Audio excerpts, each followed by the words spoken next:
I'm giving free game. This is stuff 99.9% of people on planet Earth don't understand, and I would say 95% of people in the music industry do not understand. All right. I'm giving y'all free game. This is real music industry secrets from somebody who has platinum records, Billboard charting hits. I've been around the biggest celebrities in the industry. I have a wealth of knowledge, mostly because I've built these things for myself. I'm gonna give y'all the free game on this, okay? I can't be live for too long. I got like maybe 20 minutes. But as I said, I'm recording the live. I'll be sure to post some clips. That way y'all can, go back and watch the game I'm giving. I'm gonna get started here, okay? When it comes to record labels, music distribution deals, any of the things that go on in the music industry, something y'all should understand is there are only 3 real major labels. All of the distribution outlets that exist in the music industry funnel through these 3 major labels. These labels are Sony, Universal, and Warner Brothers. When it comes to anything else that you can get access to, CD Baby, TuneCore, DistroKid, United Masters, these are what we consider DIY distribution, do-it-yourself distribution avenues. Now, the main separating factors between the DIY distribution and the major distribution is the pipeline that it opens access to, okay? Let me explain. When you deal with a real major label, Sony, Universal, Warner Brothers, all of the labels that people consider major labels, I'm talking Capitol Records, I'm talking RCA Records, I'm talking QC, Cash Money, any of these people that exist, okay? This is what we refer to as an executive as a mid-tier major label. The reason why is because they are signed to a distribution partnership with one of the majors. It doesn't matter what label you look at. There are hundreds, if not thousands, of mid-tier major labels that exist. They all get distribution through the 3 actual majors. Now, the reason why this is important to understand is because a lot of artists specifically, sometimes it's producers, rarely is it engineers. Most engineers I know in the music industry are independent. They are not signed to a label. If they are, they work with specifically those labels' artists. Most of the mid-tier majors offer you access to something, but it is not the final gatekeep.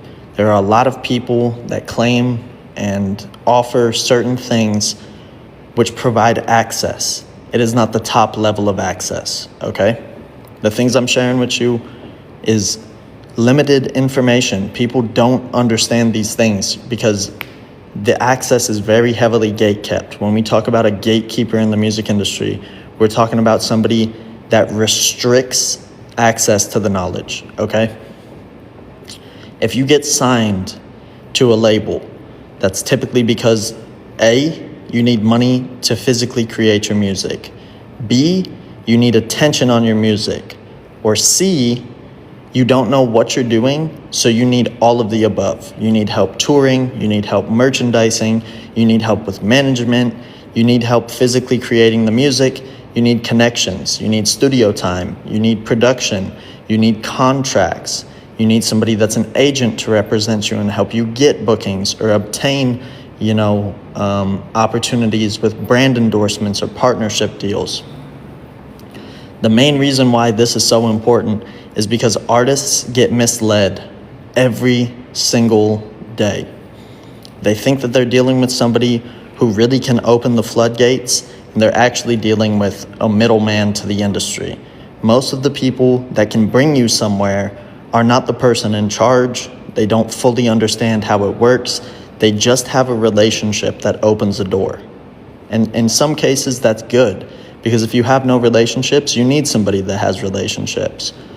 But for somebody who actually has money to finance their own things, who has a catalog of music saved up, who already has experience dealing with engineers, producers, labels, management.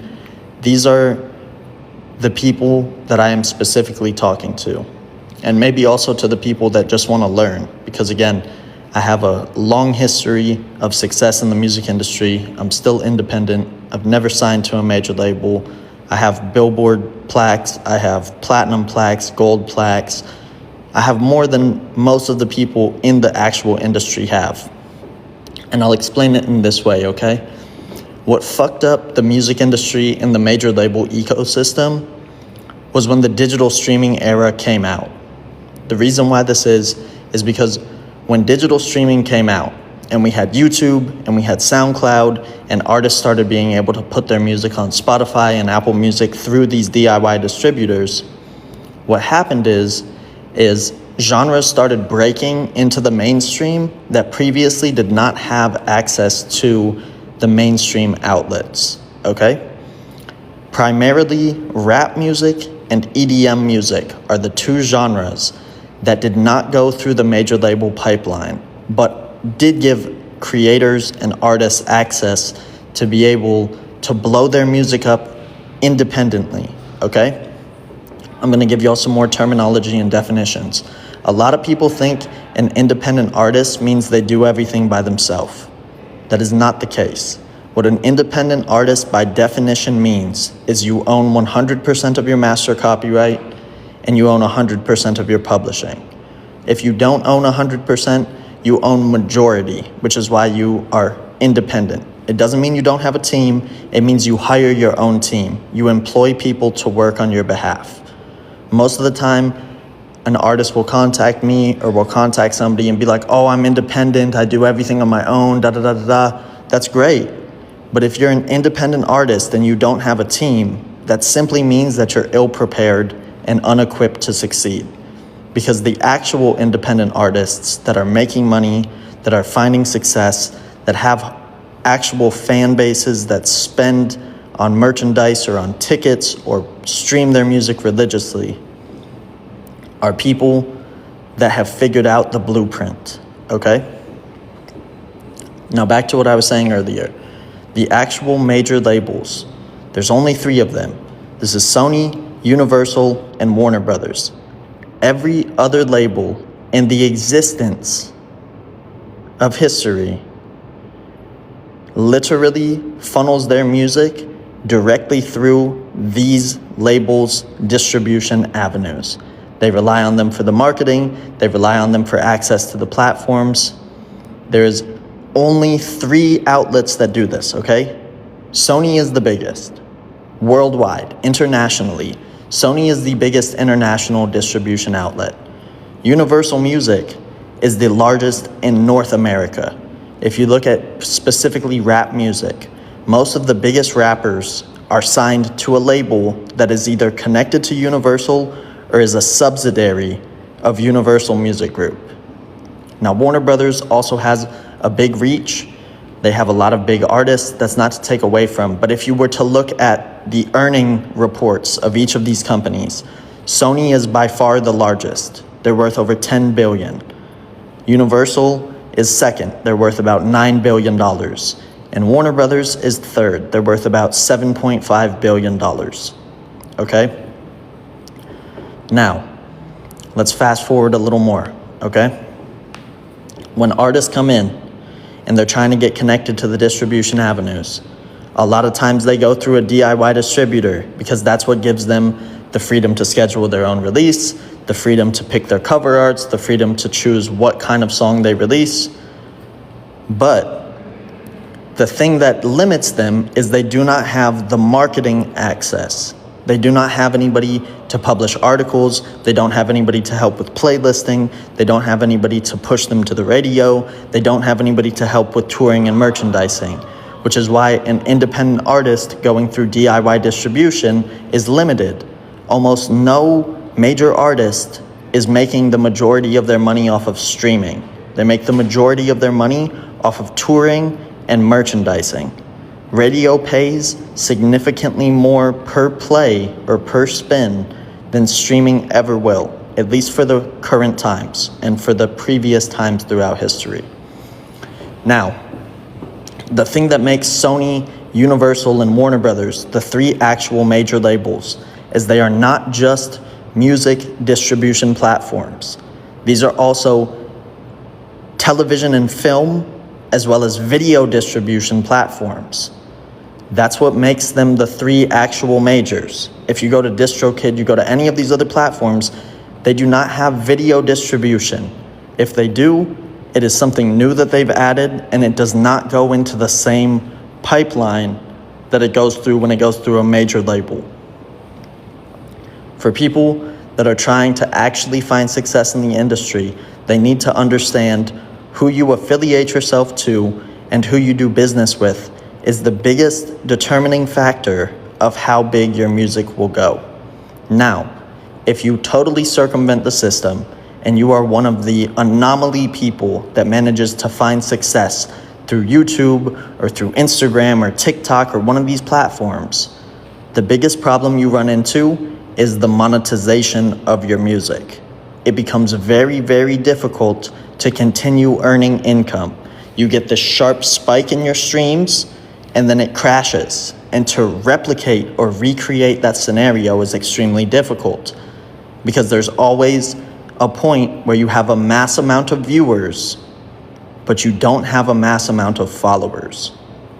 This is why it's so important to understand how to build retention with your audience, okay? Most artists that get affiliated to one of the three majors, keep in mind, the majors still have independent distribution ability through one of their subsidiary platforms, but you have to have a certain level of motion to be able to get invited. These are invite-only platforms. If you want to get on Sony, Universal, Warner Brothers, you have to be invited to join their distribution platforms. You can't just sign up online. That's not how it works, okay? But let's say that you do get invited to join one of these platforms. It's because you're earning X amount of streaming money per month. It's because your social media following is, growing or has a large amount of engagement previously. So it's easy for them to monetize. A lot of people talk about being in music, but they don't talk about being in the music business. Anytime you look at a label investing into an artist, it is because the business makes sense for them. The artist is earning enough money already before they get connected that the label feels safe. If I invest $200,000, $500,000, $1 million into this person, I'm going to be able to recoup this money. And I'm actually going to be able to recoup more than the amount of money that I put up. The same way, like if you go to a bank and you borrow money, okay? A bank is going to loan you what they feel like you can realistically pay back. A bank is not just going to give you a $10 million loan unless you have amazing credit and a lot of history of proving that you can borrow large sums of money and return it to your lender. All a label is a lending process, okay? Anybody that just wants to get signed to a label so they can say, oh, I'm with a label and da-da-da-da-da, you're not doing business properly. That's ultimately what ends up locking artists into a situation they're unhappy with or ultimately knocking them off. Because most of the time, an artist does not need to affiliate themselves to somebody unless it is 100% beneficial to them. The biggest, most successful artists sign to major labels because the label is helping excel their career. They are not relying on the label to skyrocket them. They are partnering with a label to increase the amount of money or increase the amount of reach that they have available. These are things that 99.9% of people on planet Earth don't understand, and I would say about 95% of people in the actual music industry do not understand. Because it's like this skewed perception. Oh, I'm gonna post my video on YouTube and I'm gonna blow up overnight and then I'm gonna get a label deal. That is not at all how this works. And in the rare scenarios that is how it works, there typically is not longevity behind it. Because most of the time, these artists get trapped in a situation or they ultimately end up getting dropped from a label because they're not producing as much money as they should be. Most of the time because this is a high-risk situation. Just like if you go to the bank and you have no credit history and you're young and you have no business set up and your monthly income is low, if they borrow you a lot of money, it's high risk for the bank. But if you don't pay the bank back, guess what? The bank isn't fucked. You're fucked, because now they're going to report it to your credit. Now everything's going to drop. Now your ability to borrow money from them or from any sort of lender moving forward is going to be heavily impacted. The same exact thing applies in the music industry. If you go to a label, you get a label deal, you can't pay back the money, or your catalog is not producing what they projected it to produce, you're not going to get another label deal. And in most cases, because you signed an agreement, that label is not just going to release you. They're going to hold on to you and keep you locked into the situation until they at least get some of their money back, if not all of their money back. And in that case, most of the time that means the artist has nothing. That lump sum they received up front typically runs out. People want to buy chains, people want to buy cars, people need a house, people need to travel, they need private security, they go to fancy dinners, they're popping bottles at the club. There's a lot of times where an artist burns all their bread and then they're fucked. They can't get out of their deal because they're not producing actual income. Coley says, what do you think the biggest mistake artists make, especially when they're new? They have unrealistic expectations of how things work. There's this phrase, it's specifically in the trading world or in the investment world, it's called DYOR. It stands for do your own research. A lot of times artists do not research how these industries work, what they're signing up for, or how to properly leverage it if they do end up in a situation where they can borrow this money. Because all that a label offers is basically a loan. That's what an advance is. They are loaning you money with the expectation you're going to make this money back, okay? Most of these artists have an unrealistic expectation. They think if I sign to a label and I get this money, this is going to enable me to blow up my career.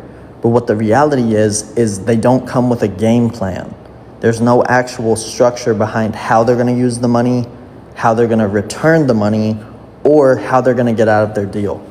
Because again, if I gave you $500,000 today and I said, hey, you're signed to Killshot Records, my label, what are you going to do to pay back the $500,000 you owe me? Because in most cases, they're going to spend it on things that do not actually return money. It is not a business investment. It is a personal investment in their lifestyle or in what they perceive as an opportunity, because people are blinded by materialistic items. In most cases, artists do not understand how to actually operate a business.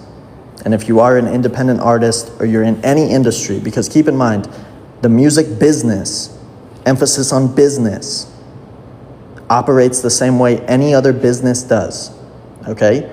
You need liquid capital to operate your business. You're gonna have monthly overheads and expenses to be able to maintain your business staying open. And then you're gonna need to create revenue to supplement the money you're spending, and then ultimately you need to create income, because if you do not have profits on top of the revenue coming in, you're breaking even, you're at zero, which is a very difficult situation to be in. That's why, as I said before, if you sign with a major label or you go to the bank and you borrow money, whatever that looks like, it doesn't change. These are a loan. It's not actual income. You didn't just make $500,000. You borrowed $500,000. That means you're in debt. That means you need a plan on how you're going to grow that money so you can pay back what you borrowed and then utilize that to make even more. But for an artist to come in, they sign to one of these situations and they say, oh yeah, like I'm signed to whatever label. I'll keep names out of it because I don't want to have it skewed. This is not about how you do your business. This is about the structure of your personal business, because everybody is going to get a different opportunity from a different company. There's no company that's better or worse. There's only a deal or a contract that's better or worse for you. And that's what I think the majority of people don't understand. And I relate it to banking and to borrowing money on credit because it's exactly the same. If you have a 700 plus credit score and you go to the bank and you say, hey, I want to get a car loan, they might give you like 8% interest, 6% interest, 5% interest. Like, you'll get a very, very good interest rate to where you don't owe too much extra money on top of what you borrowed because you have good credit history. Now, if you go to the bank and you try to get a car loan on money that you do not actually have history for, they're going to charge you 29%. They're going to charge you 25%, which means that you have to pay a lot more money back than you actually borrowed from them, because it's a risk for the bank. It's a risk for the bank. There's no proof that you can actually return this money to them. So with that being said, if you go to the label and you try to borrow money and you don't have a large catalog that's already producing income, and you don't have marketing connections, and you don't have a management team, and you don't have merchandise that's selling, the label is looking at you like they've got a 400 credit score. We'll loan it to you, but we're not going to make it convenient for you, because for us it's a bigger risk than it is for you. Yeah, you get the money, but are you going to actually pay this back? And that's why I was saying earlier, there's only been 2 real genres that have broken out independently, quote unquote, that go viral on the internet as of recent years, that have fucked up the major label structure, and that is rap music and that is EDM music. There are not a lot of EDM artists that are signed to a major label. There are also not a ton of rappers that are signed to a major label. Now, the rappers we all know, Drake, Future, Kanye, whoever that is, of course they're signed to a major label because they're the biggest in the world. That's why it's convenient for them to be with a company like Sony, Universal, or Warner Brothers. But for the guy that's in his bedroom, or the guy that's locally famous, or the guy that's famous in a certain region of the United States, maybe in the East or the South or the North or the West, it's not necessarily convenient to get with a major label because you don't actually have enough income on your own. Now, what's made the major label ecosystem very difficult is for the artists that have regionally taken over or have blown up on the internet. In some cases, if they know how to collect their mechanical royalties, their publishing money, their streaming money, their sound exchange, which is international royalties, their performance rights, their every single type of income that you can get from your music, they end up generating enough money independently. They don't really need a major label. The only thing the major label helps with is marketing, PR, and then potentially touring and merchandising. Which, again, if you have all the money yourself before you get to a major label situation, you can set up a Shopify store and sell your own merch. You can contact a touring agency and you can get an agent to help you set up your own tourings and booking dates. You can go to a distribution company and you can put your music on Spotify and Apple and Deezer and Tidal and Amazon and all the places that you need your music to go. You can physically do everything by yourself if you know how. That's what 99.9% of artists do not know how to do. That's why it's very difficult to break into the music industry, because it's a lot of moving pieces to understand and to put together. For most artists, they will never understand all the moving pieces unless they really invest the finances and the time to learn this.